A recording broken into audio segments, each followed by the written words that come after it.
Okay, in this lesson, I will be linking dynamics with kinematics.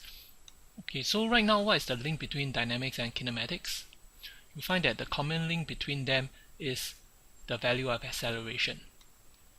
Okay, generally, you find that through dynamics, we are able to obtain the acceleration of object if we know the net force and the mass of the object. And by knowing the current displacement and current velocity of the object, what we can do is that the acceleration is be able to predict what will be the change on velocity. And by knowing the change in velocity, we would know the change in displacement.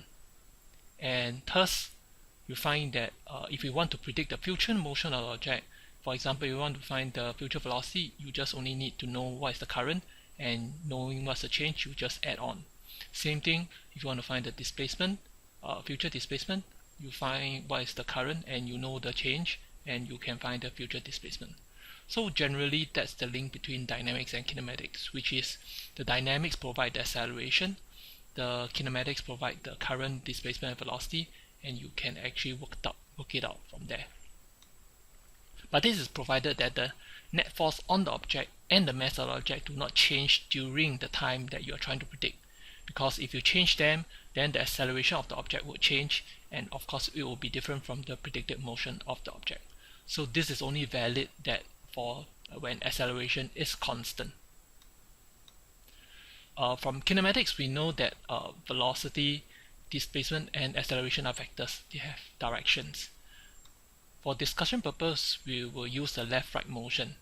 We know that for left-right motion, a positive displacement means that object is at the right of the original position, and negative displacement is at the left. A positive velocity means that the object is moving towards the right, and negative velocity means the object is moving towards the left.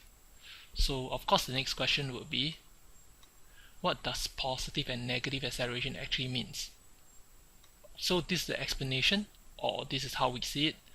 Okay, we know that F net force is equals to mass times acceleration. If let's say that acceleration has a positive value, okay, F net equals to mass times acceleration. If this is a positive value, one thing is that we know that the mass, or rather mass, cannot have a negative value. Okay, you may ask, why is it that the mass have no negative value? Okay, think about it. So since this one cannot, as is always positive, or the mass is 0, then if this is positive, then A must also be positive direction. Okay, A cannot be negative. Because it's positive and negative, then this should be negative. But if this is positive, this must be positive, so that F net is positive. Okay, so what it means is that if acceleration is equals to positive value, it means that the net force must also be a positive value, and net force is pushing towards the right. So this is what I meant. Similarly, okay, A can have a negative value. So if this is a negative value, since this is a positive value, it means that a positive times a negative value, this must be negative. So if A has a negative value, it is caused by a negative net force, okay, which means that the force that's pushing towards the left. This is a summary table, positive and negative direction.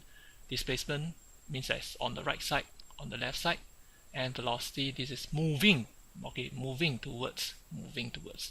But for acceleration, if you have a positive acceleration, means that the net force is towards the right, and if you have a negative, net force is moving towards the left. Okay, one very important misconception to correct is that the misconception is that an object pushed by a net force must be moving in the same direction as the net force. Okay, but in general, whether is it positive or negative direction of displacement, velocity, or acceleration, they are actually not related. Okay, having a positive acceleration does not necessarily mean that the velocity must be positive, or vice versa. Which means that it's possible to have a positive acceleration, but moving at a negative velocity. It means that if the object is currently moving towards the left, but actually there's a net force that's pushing towards the right, having a positive acceleration. But how is it possible that object can be pushed is being pushed or pulled towards the right, but yet still move towards the left. So it's as good as I have a push that's over here, but yet the object still moves in this manner. We'll use a simulation to demonstrate this idea. So right now, let's look at this particular cupboard, okay, that's being pushed by a person. Okay, so this is the applied force. So let's see what happens, okay, in terms of the push. So the person will push, and then let go, and then push backwards. Cause it to stop, and then move left, and continue to push, push, push, and push back again.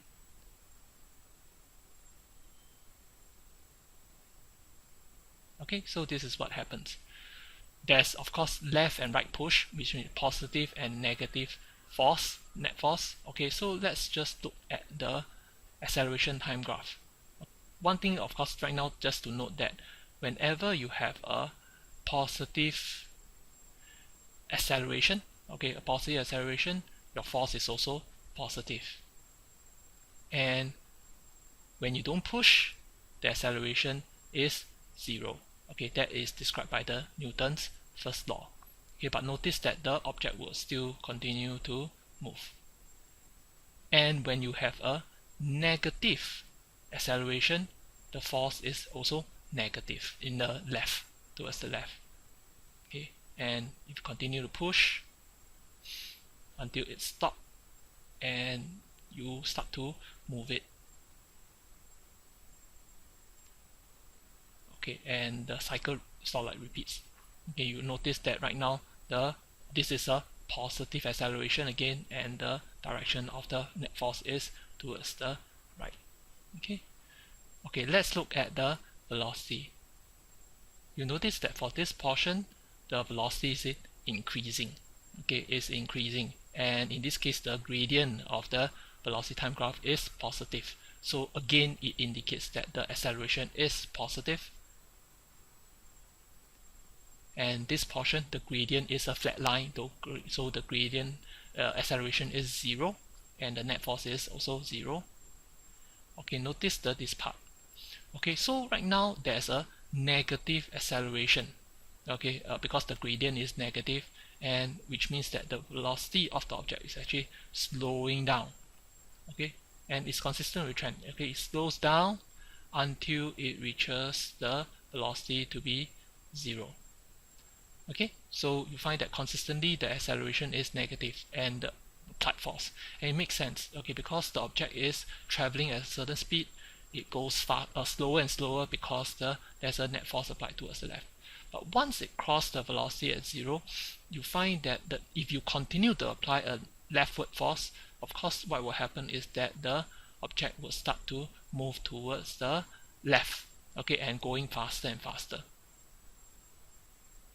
And right now the reverse happens. So if the object is actually traveling towards the left, but if you apply a force towards the right, what will happen is that the object would slow down. And this is still from the graph we can see that it is going towards the the force is applied towards the right. Okay, but still it is going towards the left as it slows down, and of course it would reaches 0 as it stops, and you will go faster and faster, okay, towards the right after it stops. Another similar example is throwing of the ball. Okay, so if you throw the ball, of course naturally you know that the ball would slow down and then speed up again. Okay, would go up, speed up again. You notice that from the graph it is actually very similar. Okay, this is the velocity time graph of the ball. You'll notice that it also has a positive velocity in the first place. This means that the person is pushing the ball up. Okay, but once the ball is in the air, okay, once the person the ball leaves the person's hand, you find that it starts to slow down. Okay, it starts to slow down the velocity, and it will reach 0 and reaches the highest point that's over here. Okay, and in this case, why is it that it's caused to slow down? It's because of the gravity. And once it reaches the top, stops, okay, what will happen is that the gravity will continue to pull it down. In this case, it's still pull it down, and you cause it to speed up. And of course, at this point in time, the person catch the ball, and there's a force that's pushing it up to slow it down. Okay, so you find that this is very, very similar to just now, just only that the previous example was a left-right motion. This is an up-down motion. Okay, remember in this case, the up motion is considered to be the positive. So what happens is that over here, there's a negative acceleration, which caused by the weight, which is the earth pulling it down. Okay, so this is the resources that I use. Okay, thank you.